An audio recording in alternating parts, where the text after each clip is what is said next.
Oh, we're on already. Wow, that was quick. So this morning we're on lesson 98 of a workbook of A Course in Miracles. I will accept my part in God's plan for salvation. And,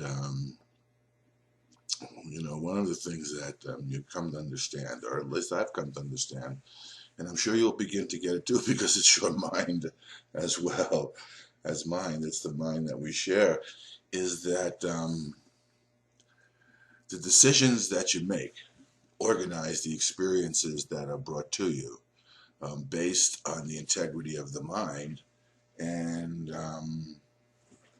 the integrity of your own mind demands wholeness ultimately, and that is the basis. In the sense, it is the basis for the reason why. How would I say this? The necessity for the mind to demand its own integrity is the necessity for the integration of the truth back into your mind as a condition of your own wholeness, as well as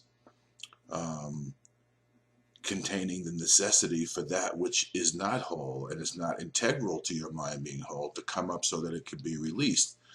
Now, when we accept our part in God's plan for salvation, what we're saying is that we accept that God knows the way for us to return home to Him, and because it's His plan and we're fulfilling His plan as He has made the plan, all will be given to us that's necessary and required for us to fulfill the plan. And included in that is what's required of us to heal within our own heart and mind so that we become free from thinking illusions are true, and truth is illusion, actually.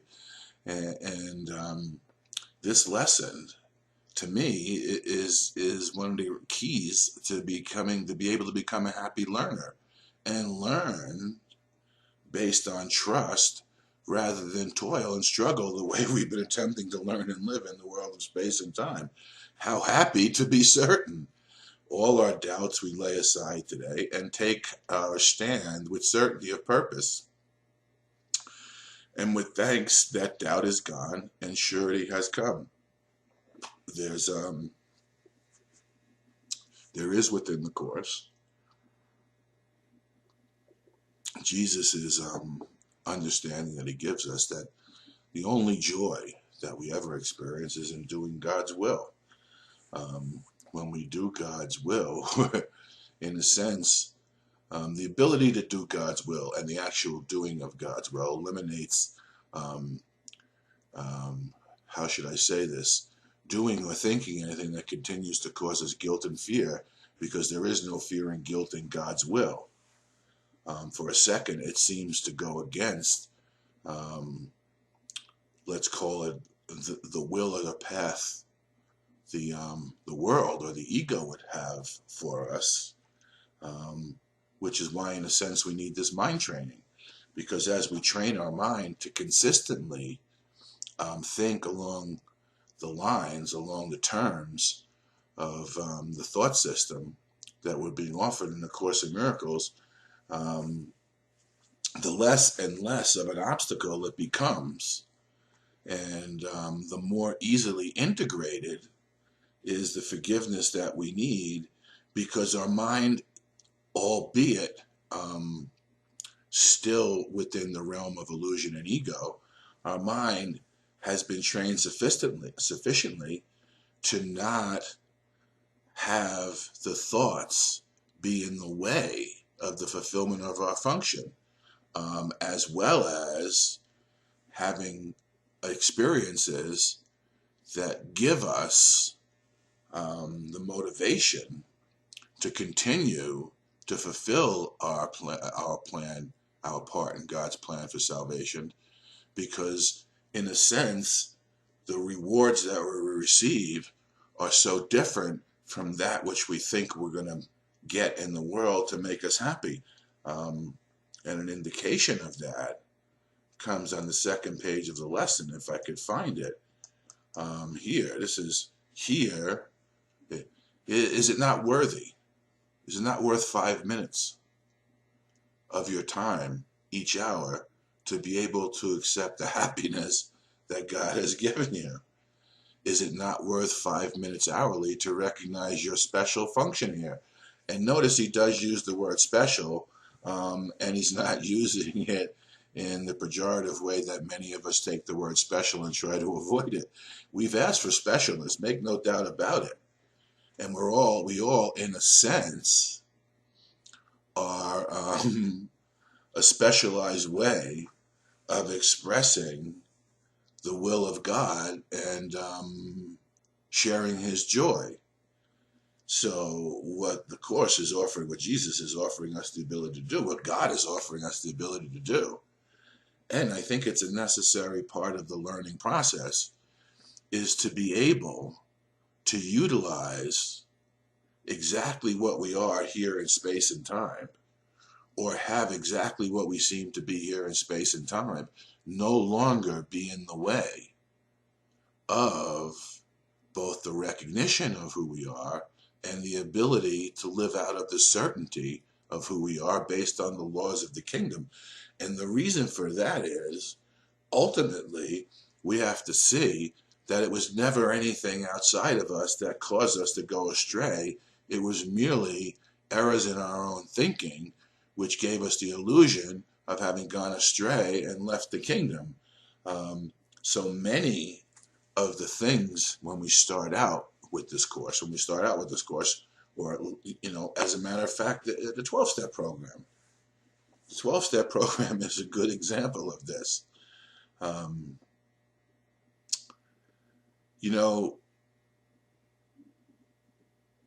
We think that the problem is alcohol or some substance we're addicted to. But it's not until we no longer utilize that substance that we find out that the use of the substance was merely a symptom of the existence of the problem within us, and a faulty problem-solving mechanism caused us to think that the use of the substance eliminated the problem, simply because we no longer, for a little while, experience the symptoms. And when we stop, like when I stopped using the drugs that I had been using, what I recognized was the addictive tendency of my personality turned everything into a drug that I could use against me as a way of sedating myself from the pain, suffering that I was inflicting upon myself in the world of space and time, therefore allowing me to think that there was nothing to deal with, when in fact all that had to be dealt with was my own thinking. Now, to prove to me who the doubting Thomas that I am and that we all are, to prove to me that that is true, at a certain point in time, the things that I thought had harmed me, when my mind is healed of the ability for me to use my own thinking against myself, I'm given back what I previously thought hurt me in a way in which I could understand it was never anything that I thought was outside of myself. In fact, that was all neutral. It was the value and meaning that I had given it versus the value that I had, the devaluation of what I had given, what I allowed myself to know of myself, with the ability to be happy simply because I am whole and perfect as God created me. And so as we give up the world, in a sense, as Jesus came to know, the world is given back to him in a way in which, through the fulfillment of his function,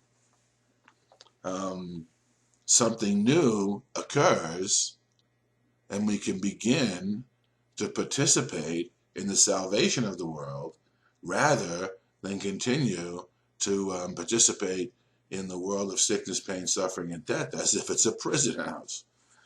So it goes on to say, you have made 1,000 losing bargains, which is what it was I was talking about. In your need for specialness, and when I'm talking about specialness, I'm talking about the idea that there's something outside of me which can complete me. In our search for specialness, in our search to be so unique that we are unlike everything else, we've made 1,000 bargains with things that which we thought were going to help keep us happy and help keep the struggles that we go through as a human at bay long enough for us to be happy. And they've never worked. You have made 1,000 bargains at least. Here is an offering guaranteeing you your full release from pain of every kind and joy the world does not contain. Okay? And the joy that we begin to experience is based on who we are in relationship to our own divinity, in relationship to our own inherent wholeness, in relationship to our own inherent value to God and in creation, rather than the value and meaning that we've given to what has no meaning and value simply because it has no existence and at best can be seen as transient and passing. And that's what we've put our faith in. That's what we've put that's the plan that we have been following, putting our faith in what has no meaning, what has no value, is merely transient and does not exist, putting our faith, hanging our joy and our dreams and our hopes on it, guaranteeing that it must be lost because things are temporary, and then experiencing the sickness, frustration, and failure of having done that. And we do it over and over again, and we never once question the reality of what it is we've been putting our faith in and the bargains that we've been making. When we finally turn around and recognize that this isn't working, and we begin to align ourselves with God's plan for our salvation, our continued experience of joy and happiness, and the ability to know ourselves as whole and perfect within the kingdom, things change because we've changed the order that we're utilizing to think and therefore guide us in the world or through the world of space and time. We merely begin to see the world as a way in which we work out our own salvation and the salvation of all of our brothers in the world along with us. Yes, here is an offer guaranteeing you full release from pain of every kind and a joy the world does not contain. Now, who would want to refuse that offer when it's looked up against, when you look at it against what it is we've been doing here, the bargains that we made, the thousands of times that we've put our faith in bargains that have no ability to work because they have no ability to be sustained because they're based on nothingness, which has no value. You can exchange a little of your time for the peace of mind and certainty of purpose with the promise of complete success. Now, where else, or who else, or what other offer would you like to pursue? And since time has no meaning, so you're being asked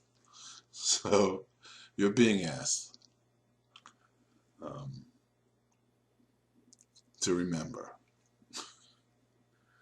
for about 5 minutes every hour or so.